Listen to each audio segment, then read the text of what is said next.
ассалому алайкум дӯстони азиз, рӯзи ҳаматон ба хайру шодӣ бошад. Дар инҷа мо райони Туглим рафтестем.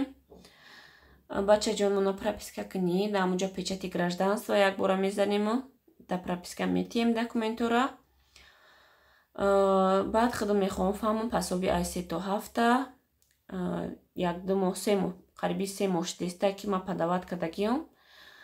Документура гӯем результаташ ҳолиам наомадай, на пул гузаштай, на отказ омад, ягон хел оповешени наомадай. Рафта мехоҳам фаҳмам ки чӣ гап шидагиай. Баъд қишлоқа хонамона рафта як уборка кардам дар кор. Чанд қашид нарафтам, рости гап унҷа намедонам ози чӣ аҳволда гирифторай хонаҳо. Ин шавҳарымшон қатъи гӯем ошноҳошон мерафтану. Ма чанд қашид нарафтагиам хонамон қишлоқ. Як бора мерем, як уборка мекунему. Коромона буд мекунем, мебием иншоаллоҳ. Дар инҷа камтарак навор кардам. Видеои пураш дӯстони азиз, баъд аз ин видео меброяд. ҳатман дастгирӣ кунед.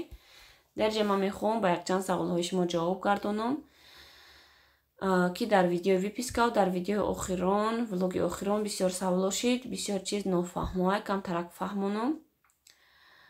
Барое ки видеои мо думи дардум биромад. ҳайрон шидан одамо ки имрӯз таваллуд кардем, пагашта айрудон биромадем, пагаи дигашта куча биромадем, амхели шида, насамдели амхел метова. Неки насамдели хел нестай дӯстони азиз, ҳақиқат. Рӯзи 1 число фарзанди мо ба дунё омад. Рӯзи 3 мо ай гӯем родом ҷавоб шидем. Рӯзи 4 баъд ман видеои распаковкаи сайти Василёка ман дар каналам партофтагиам. Баъди вай уже видеои ки мо фарзанд интизорем, баъди вай видеои сумкавродом, амхали видео шид ба фикрам, думи дардум. Баъд аз 4 числа ба фикрам шидагиай видео ки 1 число фарзанди мо ба дунё омадагиай. Ман нахостам то амро гап занам тамоман дар ин бораи гӯем положение будагим. Барои чӣ? Барое ки бисёр аз тамошобинон ба фикрам медонанд, неки меҳмонони нави канали ман мумкин надонанд ки ман 1 сол пеш фарзанд ма даст додагиам. Ҳамин рӯзу гӯем ҳамин соатҳода мо чӣ рӯзо гӯем чӣ чизода гирифтор будем, чӣ ҳолатҳода гирифтор будем. Химон медонаем парвардигор гӯем ки чӣ рӯзора пушти сар кардагием мо. Ба ҳамин хотир ман нахостам гап задан, даже модарам гӯем намедонист ки ман фарзанд интизорам, положение даём. Соғ саломат гуфтам ҳамаш пушти сар шавад, дастам дагирам. Баъд модарма гӯем баъд дар каналам мепартом. Ҳамихел дӯстони азиз, ҳама ҳайрон шидан, рости гап хоҳарму гӯем хонагиёмон ҳама ҳайрон шидан.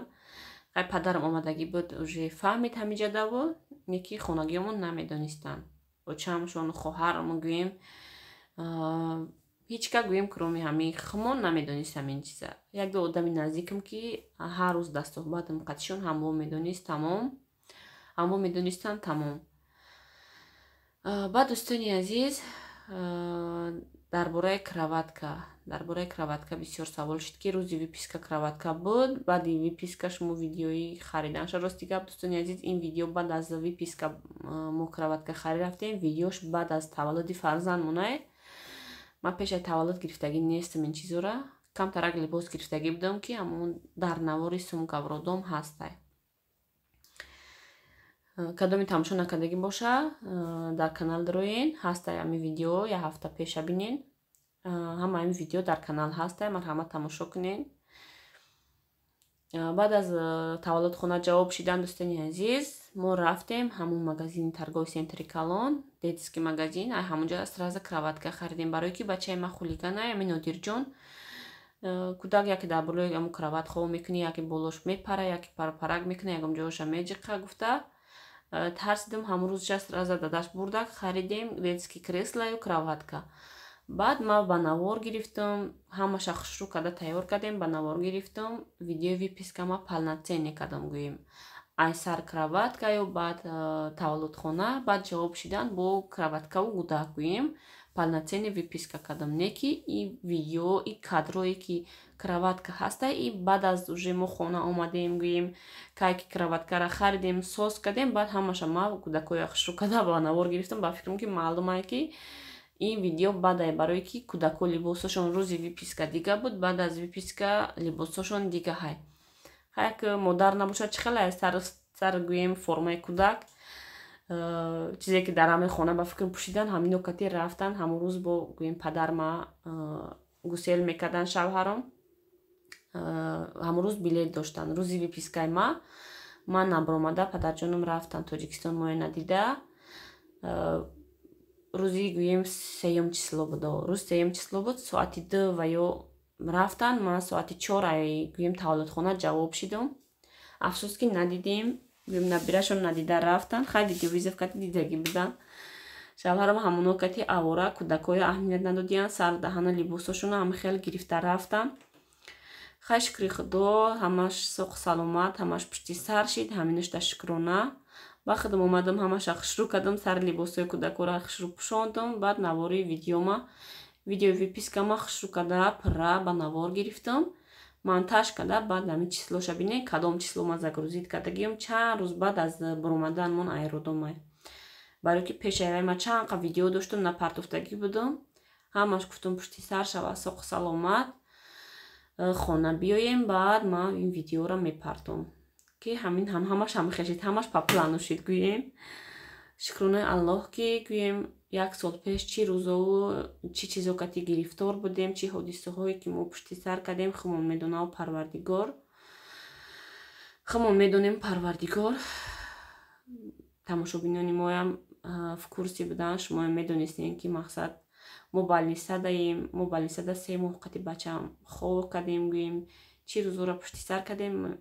یکی شکرانه به همش پشتی سر شد. امروز با اون خداوند مایا با روزی خوشبختی و خرسندی لایق دیدم ما را گویم همه روزا را نصیب گردان. باز اینه شیر بچه من در دومن یا چهش خواه در کریسلش میمونم گیریم میکنم همجا پیشم در گرفتم شد. вообще همین کریسل он неудобный کودک کامفورت نخچه чувствует نمیکنه. این هم خیلی دوستانی عزیز خیلی چیزی را که گویم فهمونده تونستم چیزی را که گفتنش ممکن بود ما گفتم شما در باره بچه ممکن بود ولی تماشابینان نوی کانالی ما سوال میتین.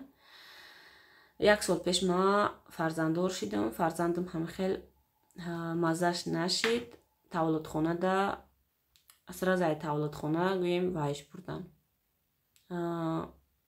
دیگم پلیکلینیکا گویم детский بردن همونجا دا اپراتسیا کردن همی قطعی ما 3 ماه больница دا خواب کردیم. 1 ماه خودش توقع در انیماسیونی بود. بعدی پالата گذراندن گویم یک جویا بود 2 ماه دیگه یک جویا больница دا بودیم تو реанимация میغلطی تو بو پالата هم خیلی چی روزای سخت ما پشتی سر کردیم. بعد دیگویم 3 ماه شدنش فرزندی ما دنیا